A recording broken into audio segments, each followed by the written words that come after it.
हम शहीद का समाधि स्थल में आए हैं। पहला बात उनको क्लियर करने बोलिए, जिन विधायक रहे चाहे सांसद रहे। हम आपका बेटी का बिहार में नहीं आए हैं, ना श्राद्ध क्रम में आ रहे हैं।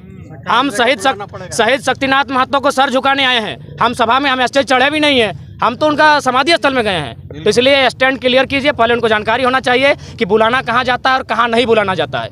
बुलाया शादी में जाता है, जहाँ डेथ होता है शमशान बुलाया नहीं जाता है, शमशान बिना बुलाए जाते हैं। पहला बात, शादी में बुला सकते हैं, प्रीति भोज में निमंत्रण भेजा जाता है, शमशान न्योता नहीं भेजा जाता है। तो ठीक उसी प्रकार हम शक्ति बाबू की समाधि में आए हैं, हम आपका स्टेज में थोड़ी आए हैं। आप बोलेंगे जयराम बाबू मेला देखने आ गया, तो हम देखने नहीं आएंगे। हाँ, स्टेज चढ़ जाएंगे, आप बोलेंगे निमंत्रण नहीं था।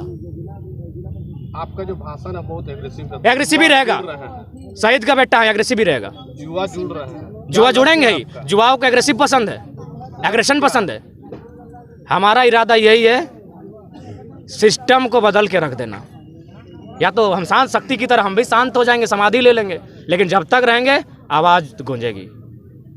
आखिर अभी यहाँ आप आए हैं तो क्या कुछ युवाओं को आप बताए हैं?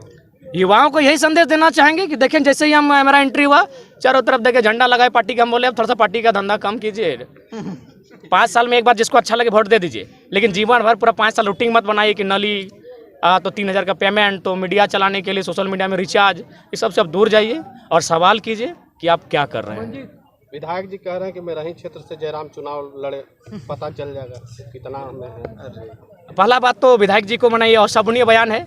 वो 20 साल 25 साल से राजनीतिक विधायक रह चुके, हम तक नया लड़का है, तो उनको चैलेंज हमको नहीं देना चाहिए।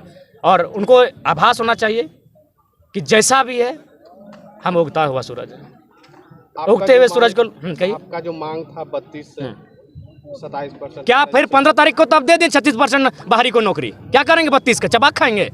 विधायक जी को पहला सवाल कीजिए कि 36% वैकेंसी जो सहायक अभियंता का आता है उसमें 36% बाहरी लोग हैं। बोलिए हम लोग पेपर दें? नाम के साथ एड्रेस के साथ पेपर देते हैं। यानी मुख्यमंत्री जो एकदम ड्रामा, पूरा ड्रामा चल रहा है। 32 अभी 3 साल लगेगा, 5 साल लगेगा, तब तक नौकरी को आप कैसे रोकेंगे? अभी टीचर की बहाली आएगी। आपको अगर बीजेपी का ही शासन करना था तो फिर क्या ड्रामा किए? जल जमीन जंगल की सरकार। क्या लग रहा है ये 32 केवल राजनीतिक एक प्रोपेगेंडा है? 32 सरकार अपने आप को बचाने के लिए बिल्कुल आनंद फानन में लाई है। आप एक रणनीति तय करके लाते हैं, और बिल्कुल अगर 32 लाई भी है तो फिर भी हम आभार करते हैं, लेकिन उससे पहले आपके पास क्या विजन है?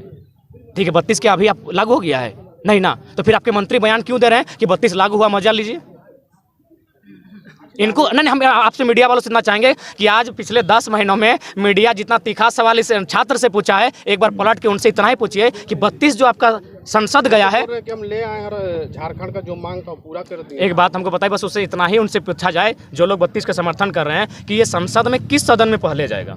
पहले लोकसभा में जाएगा कि पहले विधानसभा में? और जाएगा तो क्या प्रक्रिया होगा कि डायरेक्ट जाके पटक देगा हाँ दे 32?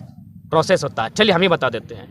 पहला होगा प्रेजेंटेशन, दूसरा होगा डिस्कशन, तीसरा होगा अप्रूवल। 3 प्रोसेस से ये बिल आपका जाके संसद में गुजरेगा। तो पहले इनको पूछिएगा कि डिस्कशन क्या है, अप्रूवल क्या है, प्रेजेंटेशन क्या है। ये विधायक इनको पता नहीं है कि ये सब तो वही तो अटपटा सवाल कर रहे हैं कि जयराम बिना बुलाए आया। बिना बुलाए का मतलब आप शादी थोड़ी कर रहे हैं, हम समाधि स्थल में आए हैं, इस तरह क्वेश्चन कर रहे हैं। आप चैलेंज कर रहे हैं कि मेरा ही विधानसभा से चुनाव लड़ ले, गजब वाले। अब यहाँ लोग हमको रखने के लिए, हम तो यहाँ थोड़ी पता था कि हमको शब्द रखने के लिए लड़का लोग बोलेगा। अब इन लोग कहीं से माइक लाया है तो गरजेंगे ही, हम तो बोलेंगे जो सच्चाई है। और मेरा 10 साल का ये थी यहाँ से। मुख्यमंत्री जी किस आनंद फानन में क्यों ये 32 का? वही जो उनका को क्या छलने का काम कर रहे हैं? 3 गो विधायक जो उनका कलकत्ता में 10-10 लाख लेके पकड़ा गया, सरकार डमाडोल हो रही थी, इधर से आंदोलन चल रहा था।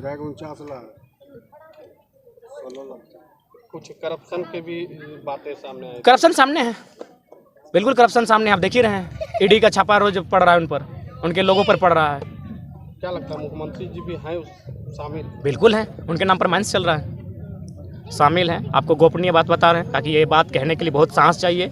और ये बड़ा पॉलिटिकल लोग इस बात को नहीं कह पाते हैं, हम स्पष्ट कहते हैं। मुख्यमंत्री के करीब के रिश्तेदार रात को काला शीशा चढ़ा के बगमारा आके कोयला की कमाई लेके जाते हैं।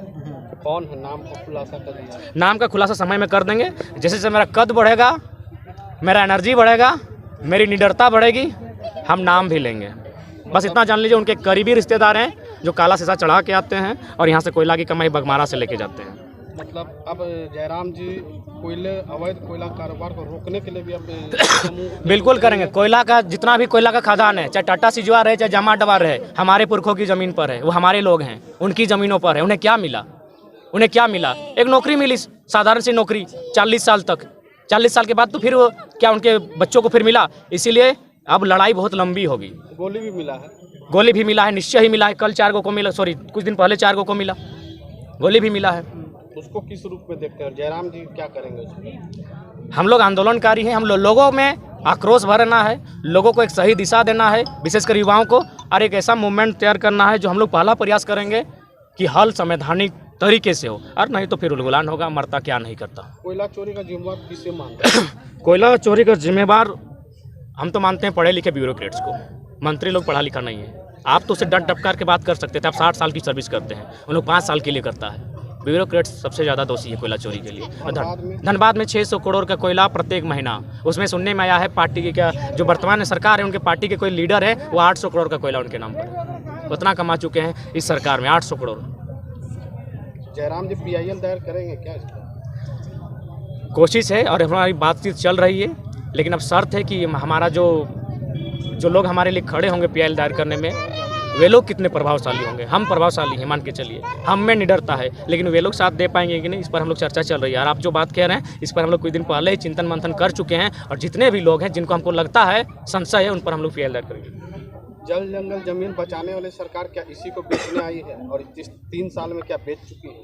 लगभग कुछ ना कुछ तो बेच चुकी है। आपकी जानकारी के लिए बता दें, रांची में कोई नदी का किनारा है जहां अतिक्रमण हुआ था। जब अतिक्रमण पर बुलडोजर चला, चलते चलते पता चला कोई मंत्री जी का आवाज़ से बुलडोजर रुक गया।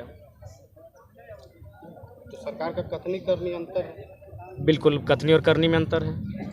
एक IAS के यहाँ से 25 करोड़ बरामद होता है, एक मामूली सा प्रतिनिधि के यहाँ पैसा बरामद होता है।